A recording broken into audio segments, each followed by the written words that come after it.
Hello students, question number 22 from JEE Main 2023, 6 April, shift 1. The question is, a circle passing through the point P, which is alpha beta, in the first quadrant touches the two coordinate axes at the points A and B.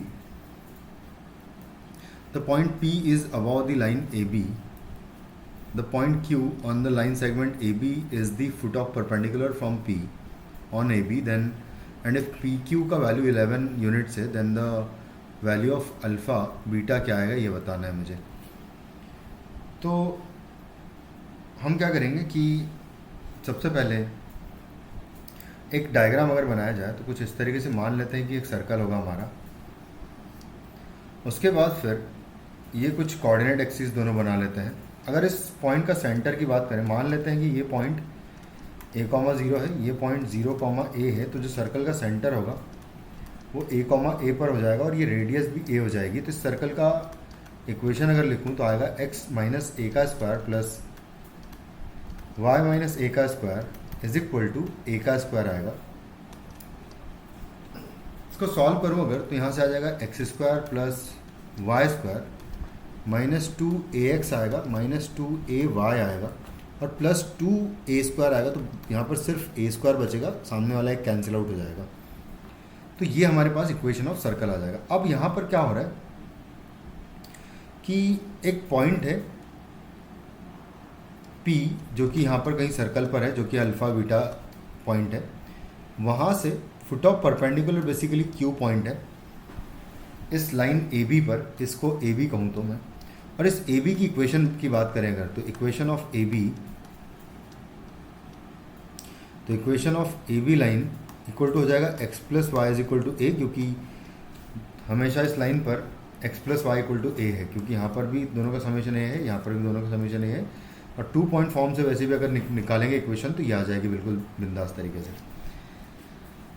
अब हम equation of AB आ गया है, alpha beta point है मेरे पास, तो मैं इस Q point के coordinates alpha dash and beta dash assume करूँगा। और उसके बाद फिर हम क्या करेंगे, देखो कि इसमें फुट ऑफ परपेंडिकुलर इस लाइन पर मुझे निकालना है, तो उसका डायरेक्टली फुट ऑफ परपेंडिकुलर का इक्वेशन लिखूँगा मैं। तो alpha dash minus alpha divided by 1 आएगा equal to beta dash minus beta divided by 1 is equal to minus 1 times आएगा। यहाँ पर अल्फ़ा बीटा सेटिस्फाई कर देंगे अगर तो आएगा अल्फ़ा प्लस बीटा माइनस ए हो जाएगा इस लाइन में सेटिस्फाई करने पर, और डिवाइडेड बाय आएगा 2, 1 का स्क्वायर प्लस 1 का स्क्वायर। यहाँ से अल्फ़ा डैश का वैल्यू आ जाएगा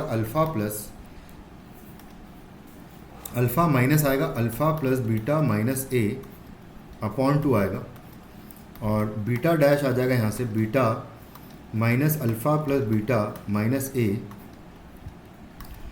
अपॉन 2 आ जाएगा। या फिर डायरेक्टली वैसे इसी की इक्वेशन रहने देते हैं, यहाँ पर एक काम करते हैं कि ऐसे ही लिख लेते हैं कि अल्फ़ा डैश माइनस अल्फ़ा का वैल्यू ये हो जाएगा और बीटा डैश माइनस बीटा का वैल्यू भी ये आ जाएगा।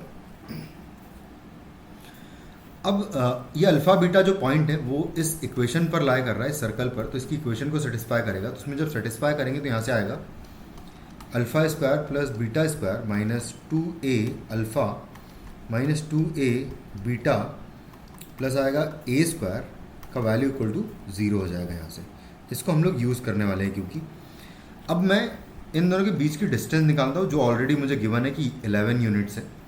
तो मैं पी क्यू का स्क्वायर अगर लिखूँगा तो आएगा अल्फ़ा डैश माइनस अल्फ़ा का स्क्वायर प्लस आएगा बीटा डैश माइनस बीटा का होल स्क्वायर, ये हो जाएगा। और इसका वैल्यू आ जाएगा 121, क्योंकि पी क्यू का स्क्वायर है, पी क्यू का स्क्वायर यानी कि 11 का स्क्वायर हो जाएगा 121। यहाँ पर अल्फ़ा डैश माइनस अल्फ़ा की वैल्यू और बीटा डैश माइनस बीटा की वैल्यू दोनों में क्योंकि सेम है वो दोनों पुट कर दूंगा। तो alpha plus beta minus a upon 2 का स्क्वायर आएगा, alpha plus beta minus a upon 2 का स्क्वायर यहाँ पर भी आ जाएगा, और प्लस यहाँ पर भी alpha plus beta minus a का और अपॉन 2 का पूरे का whole square is equal to 121 आ जाएगा। मुझे बेसिकली इन दोनों का मल्टीप्लिकेशन चाहिए अल्फ़ा बीटा का। तो यहाँ पर अब जब ओपन करोगे इसको पूरे को, तो सबसे पहले तो इसको मैं 2 टाइम्स लिख लूँगा किसका, क्योंकि सेम क्वांटिटी लिखी है, alpha plus beta minus a का पूरे का होल स्क्वायर और नीचे 4 कर देंगे 2 का स्क्वायर, तो यहाँ से ये 2 टाइम्स हो जाएगा, तो ये हो जाएगा 121, ये 2 मल्टीप्लाई कर देंगे और इसका स्क्वायर ओपन करूँगा अगर मैं, तो आएगा अल्फ़ा स्क्वायर प्लस आएगा बीटा स्क्वायर, फिर आएगा प्लस ए स्क्वायर आएगा, फिर आएगा प्लस 2 अल्फ़ा बीटा आएगा, प्लस फिर आएगा -2 ए बीटा आएगा और -2 ए अल्फ़ा आएगा। ये सारे टर्म्स आ जाएंगे और इक्वल टू हो जाएगा इसका डबल यानी 242 हो जाएगा।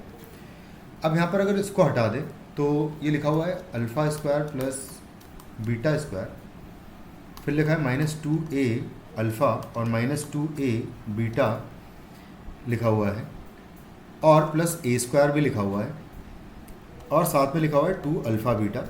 यहाँ से मुझे अल्फ़ा बीटा की वैल्यू चाहिए और इस पूरे एक्सप्रेशन की वैल्यू ऑलरेडी मेरे पास है कि इस पूरे एक्सप्रेशन की वैल्यू मैंने कहा था आपको कि यूज़ करेंगे तो इसकी वैल्यू 0 है।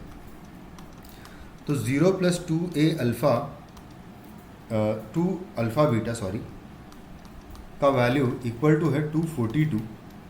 बस तो यहाँ से अब 2 से डिवाइड कर दें अगर, तो अल्फ़ा बीटा का वैल्यू 121 आ जाएगा डायरेक्टली। तो आपका आंसर इस क्वेश्चन का हो जाएगा 121। Thank you.